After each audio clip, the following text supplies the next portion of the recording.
Welcome to విధ్వంసం files. Alapati Suresh Kumar రాసిన విధ్వంసం పుస్తకం నుంచి ఈ వీడియో లాగ్.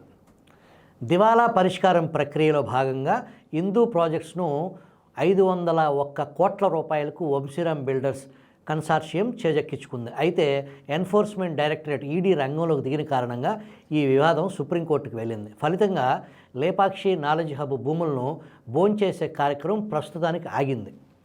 అశ్రిత పెట్టుబడిదారులకు వైఎస్ రాజశేఖర రెడ్డి ప్రభుత్వం ప్రకృతి వనరులను దోచిపెట్టడం దగ్గర మొదలైంది ఈ భాగోతం. ఆ ప్రజల ఆస్తిని కాపాడాల్సిన వైఎస్ జగన్మోహన్ రెడ్డి దొంగెత్తులతో దానిని కొట్టేసేందుకు జరిగిన ప్రయత్నాలకు నిష్క్రియ ద్వారా సహకరించడం దగ్గర ముగిసిపోవలసింది. అదృష్టశాత్తు మధ్యలో ఆగింది. వైఎస్ఆర్ హయాంలో లేపాక్షి నాలెడ్జ్ హబ్ పేరుతో 8,844 ఎకరాల భూములను ప్రభుత్వం రైతుల నుంచి సేకరించి హిందూ ప్రాజెక్ట్స్కి ఇచ్చింది. తండ్రి భూములు ఇచ్చిన దానికి బదులుగా క్విట్ ప్రో కో హిందూ ప్రాజెక్ట్స్ ఆయన కుమారుడు జగన్ కంపెనీల్లో పెట్టుబడి పెట్టింది. ఆ భూములు తనఖా పెట్టి బ్యాంకుల నుంచి భారీగా రుణాలు సేకరించారు. తర్వాత కంపెనీ దివాలా తీసింది. 2019 మార్చి నాటికి హిందూ ప్రాజెక్ట్స్ రుణాలు మొత్తం 4,531 కోట్ల రూపాయలు.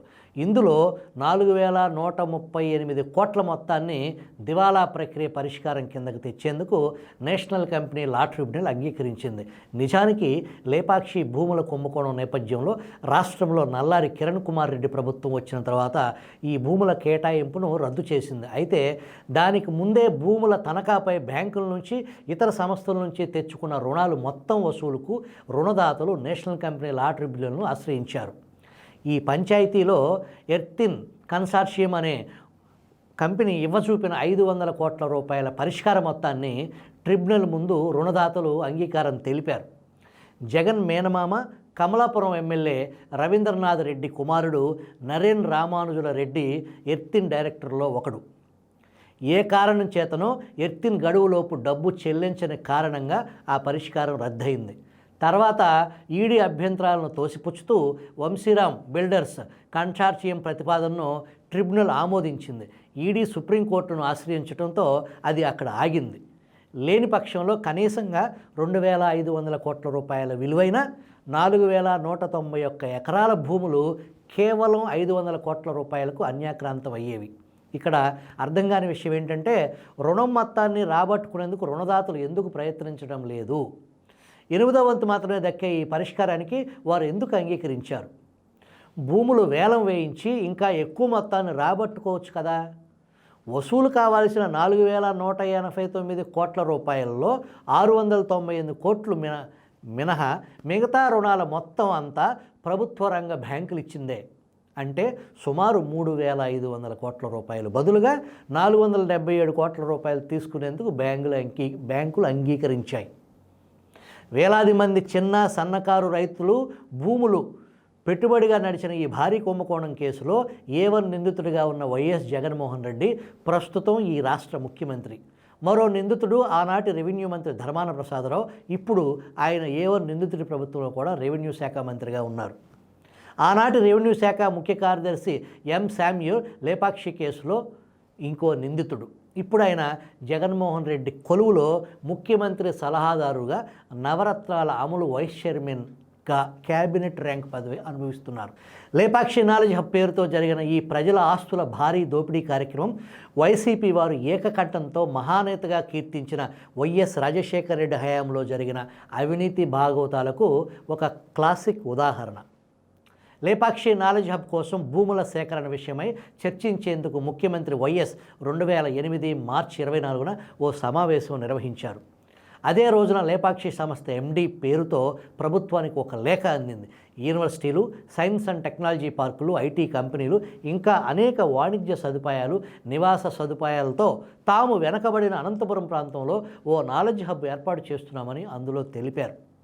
దీనివల్ల ప్రత్యక్షంగా కానీ పరోక్షంగా కానీ 1,50,000 ఉద్యోగాలు వస్తాయని చెప్పారు.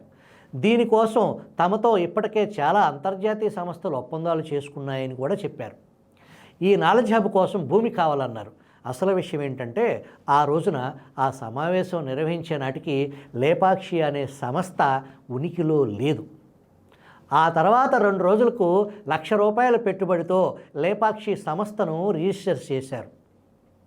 ప్రభుత్వానికి రాతపూర్వకంగా పచ్చి అబద్ధాలు చెప్పటానికి ఈ సంస్థ ప్రమోటర్లు సాహసించారంటే వారికి సర్కారు పెద్దల దన్ను ఎంత ఉందో అర్థం చేసుకోవచ్చు.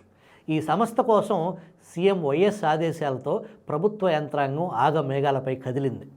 వెనకబడిన అనంతపురం జిల్లాలో అభివృద్ధి, ఉద్యోగాల కల్పన అనే ఆశలు చూపించి ప్రభుత్వ సంస్థ అయిన ఏపీఐఏసీ రైతుల నుంచి భూములు, అసైన్డ్ భూములు 5,811 ఎకరాలు, ప్రభుత్వ భూములు 3,032 ఎకరాలు సేకరించింది.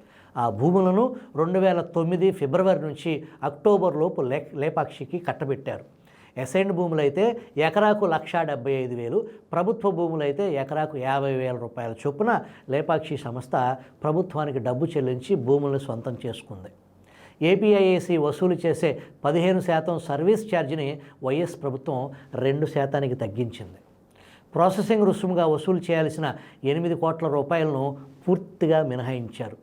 మొత్తం మీద భూమి ధర, ఇతర ఛార్జీలు అన్నీ కలిపి లేపాక్షి సంస్థ ప్రభుత్వానికి చెల్లించింది 119 కోట్లు మాత్రమే. ఇక ఈ భూముల విలువ ఎంత విలువైనవి అంటే వీటికి 70 కిలోమీటర్ల లోపు దూరంలో బెంగళూరు అంతర్జాతీయ విమానాశ్రయం ఉంది. బెంగళూరు హైదరాబాద్ రహదారిలో ఏపీ సరిహద్దు నుంచి 18 కిలోమీటర్ల దూరం వరకు రోడ్డుకు ఇరుపక్కల ఈ భూములు విస్తరించి ఉన్నాయి. ఈ భూముల ధరలు ఎకరాకు 5 లక్షల రూపాయల నుంచి 15 లక్షల రూపాయల వరకు పలుకుతుందని 2008లోనే ఆనాటి రెవెన్యూ అధికారులు ఒక నివేదికలో పేర్కొన్నారు. ఇప్పుడైతే రోడ్డు పక్కన భూములు 1 కోటి రూపాయల ధర ఎకరం పలుకుతుంది. కొంచెం లోపలైతే 30 నుంచి 40 లక్షల రూపాయల వరకు ధర పలుకుతుంది. ఇంతటి విలువైన భూముల్ని వైఎస్ ప్రభుత్వం లేపాక్షికి అడ్డగోలుగా కట్టబెట్టింది. దాని అసలు లబ్ధిదారుడు వైఎస్కు అత్యంత సన్నిహితుడు అయిన హిందూ ప్రాజెక్ట్ సంస్థ యజమాని శ్యాంప్రసాద్ రెడ్డి అన్న విషయం కూడా అప్పుడు తెలియదు. లేపాక్షి భూములు తాకట్టు పెట్టుకుని హిందూ ప్రాజెక్ట్స్కు 250 కోట్ల రూపాయల అప్పు ఇచ్చామని పంజాబ్ నేషనల్ బ్యాంక్ ఏపీఐఏసీకి 2010 ఆగస్టులో లేఖ రాసినప్పుడు ఈ విషయం బయటపడింది. లేపాక్షి భూములపై వేలాది కోట్ల రూపాయల అప్పుగా తెచ్చిన హిందూ ప్రాజెక్ట్స్ ఆ డబ్బుతో నాలెడ్జ్ హబ్ భూముల్లో వేసమెత్తు పని కూడా చేయలేదు. మొత్తం డబ్బు దారి మళ్లించింది. ప్రభుత్వ బ్యాంకుల నుంచి వెళ్ళిన ఈ డబ్బు ఏమైంది ఇప్పటికీ తెలియదు. లేపాక్షి కుంభకోణంపై సిబిఐ దర్యాప్తు మొదలుపెట్టిన తర్వాత క్విడ్ ప్రోకో వ్యవహారం బయటకు వచ్చింది. జగన్ కంపెనీలోకి శ్యాంప్రసాద్ రెడ్డి 70 కోట్ల రూపాయలు పెట్టుబడి పెట్టినట్టు సిబిఐ తేల్చింది. అనంతర కాలంలో కిరణ్ కుమార్ రెడ్డి హయాంలో లేపాక్షికి ఇచ్చిన భూముల కేటాయింపులను, ఇతర రాయితీలను రద్దు చేస్తూ 2014 ఫిబ్రవరిలో ప్రభుత్వం ఉత్తర్వులు జారీ చేసింది. ఆ తర్వాత సిబిఐ దర్యాప్తు దరిమిలా 2015లో లేపాక్షి భూముల్లో 8,641 ఎకరాలు ఎన్ఫోర్స్మెంట్ డైరెక్టరేట్ ఈడీ జప్తు చేసింది. ఈ కుంభకోణానికి మరొక శాఖ కూడా ఉంది. ఢిల్లీకి చెందిన గ్లోబల్ ఎమర్జింగ్ మార్కెట్స్ ఇండియా లిమిటెడ్తో 2012 జనవరిలో లేపాక్షి నాలెడ్జ్ హబ్ ఒప్పందం కుదుర్చుకుంది. దాని ప్రకారం 2 కొత్త సంస్థలు ఏర్పాటయ్యాయి. Lepakshi science and technology park, Lepakshi heritage wellness village అనే ఈ రెండిటిలో మొదటి సంస్థకు 2,000 ఎకరాలు, రెండవ దానికి 650 ఎకరాలు బదిలీ చేసి చివరికి రెంట్ని 238 కోట్ల రూపాయల మొత్తానికి గ్లోబల్కి అప్పగించడం ఒప్పందం సారాంశం. ఈ భూముల బదిలీ ఖర్చుల కోసం గ్లోబల్ నుంచి లేపాక్షి 5 కోట్ల రూపాయలు తీసుకుంది. ఈలోపు జగన్ అక్రమాస్తుల కేసుల్లో దర్యాప్తు జరిపిన సిబిఐ లేపాక్షి కుంభకోణంపై ఛార్జ్ షీట్ దాఖలు చేసింది. అనంతరం తామిచ్చిన 5 కోట్ల రూపాయల వడ్డీతో కలిపి 25 కోట్లు అయిందంటూ ఆ డబ్బు కోసం గ్లోబల్ బెంగళూరులోని నేషనల్ కంపెనీ లా ట్రిబ్యునల్లో దివాళా ప్రక్రియ పిటిషన్ వేసింది. దానిని సవాలు చేసిన లేపాక్షి పిటిషన్ ప్రస్తుతం సుప్రీంకోర్టులో పెండింగ్లో ఉంది. ఇక్కడ లేపాక్షి ఈ ఒప్పందాన్ని ఎందుకు రద్దు చేసుకోలేదని, గ్లోబల్ నుంచి తీసుకున్న ఆ డబ్బును ఎందుకు చెల్లించలేదని 2 ప్రశ్నలు తలెత్తుతాయి. ఈ ప్రశ్నలకు జవాబులు దొరికితే ఇందులో కుమ్మక్కు సంగతి తెలిసిపోతుంది. గ్లోబల్ ప్రతినిధి ఒకరు ఇప్పటికే లేపాక్షి ఏర్పాటు చేసిన ఈ 2 కంపెనీల్లో డైరెక్టర్గా ఉన్నారు. ఈ దివాలా ప్రక్రియ కింద 2,650 ఎకరాల భూమి విలువ ప్రస్తుతం 1,600 కోట్ల రూపాయల వరకు ఉంటుందని ఈ కుంభకోణం వెలుగులోకి తెచ్చిన ఈనాడు పత్రిక రాసింది. భూములు ఈడీ జప్తులో ఉండగానే ఇంత తతంగం జరిగింది. భూములను వేలం వేస్తే పెద్ద మొత్తంలో వచ్చే డబ్బును కాదనుకుని బ్యాంకులు ఇంత తక్కువ మొత్తానికి అంగీకరించడం ఒక విడ్డూరం. 500 కోట్లకే పరిష్కారం అయిపోయిందనుకుంటే ఆ డబ్బేదో ప్రభుత్వం నుంచే కట్టి భూములను తిరిగి రైతులకు పంచాలన్న ఆలోచన జగన్ సర్కారుకు రాలేకపోయింది. భూముల కేటాయింపును ప్రభుత్వం గతంలోనే రద్దు చేసింది కాబట్టి హిందూ ప్రాజెక్ట్ దివాలా పరిష్కారంలో ఆ భూముల ప్రమేయం ఉండకూడదని రాష్ట్ర ప్రభుత్వం ట్రిబ్యునల్ ముందు వాదించవచ్చు లేదా కోర్టుకు వెళ్ళొచ్చు. ఒరిజినల్ కుంభకోణంలో ప్రధాన నిందితుడైన జగన్ నేతృత్వంలోని సర్కార్ ఆ పని చేయలేదంటే ఆశ్చర్యమే ఉంది. నిజానికి గతంలో చంద్రబాబు ప్రభుత్వం లేపాక్షి భూములను తిరిగి స్వాధీనం చేసుకుంటామని జీవో ఇచ్చింది. లేపాక్షి నాలెడ్జ్ హబ్కు చెందిన కొందరు వ్యక్తులు కోర్టుకు వెళ్లడంతో స్టే ఇచ్చారు. దీనిపై పోరాడాల్సిన జగన్ ప్రభుత్వం కామ్గా కూర్చుంది. ఇదంతా రచ్చ అయిన తర్వాత ఏపీఐఏసీ హిందూ ప్రాజెక్ట్ దివాలా ప్రక్రియ నుంచి లేపాక్షి భూములను మినహాయించాలంటూ ట్రిబ్యునల్లో పిటిషన్ వేసింది. ఆ పిటిషన్లో ఏం చెప్పారో చూస్తే మతిపోవటం ఖాయం. లేపాక్షి ఆస్తులను అమ్మకానికి పెట్టినట్లు మొన్ననే తెలిసిందంట. ఇన్ని మలుపులు తిరుగుతున్న ఈ వ్యవహారానికి మూలం భూమి. ఆ భూముల అసలు యజమానులు పేద రైతులు. ఈ మొత్తం వ్యవహారాన్ని క్లుప్తంగా 4 ముక్కల్లో చెప్పాలంటే ప్రభుత్వ పెద్దల కుమ్మక్కుతో పేదల భూములు కారు చౌకగా కొట్టేశారు. ఆ భూములు తనఖా పెట్టి ప్రభుత్వ రంగ బ్యాంకుల నుంచి వేల కోట్ల రూపాయల ప్రజాధనం రుణంగా తీసుకుని ఎంజాయ్ చేశారు. భూమి గుండ్రంగా ఉంది అన్నట్లు ఇప్పుడు మళ్ళీ అదృశ్య శక్తుల అండతో ఆ భూములు కారు చౌకగా కొట్టేయటానికి ప్రయత్నం చేస్తున్నారు. ఈ మొత్తం వ్యవహారంలో నష్టపోయింది పేద రైతులు, బ్యాంకుల్లో డబ్బు దాచుకునే ప్రజలు. లాభపడింది ప్రభుత్వాలను నడిపే పెద్దలు.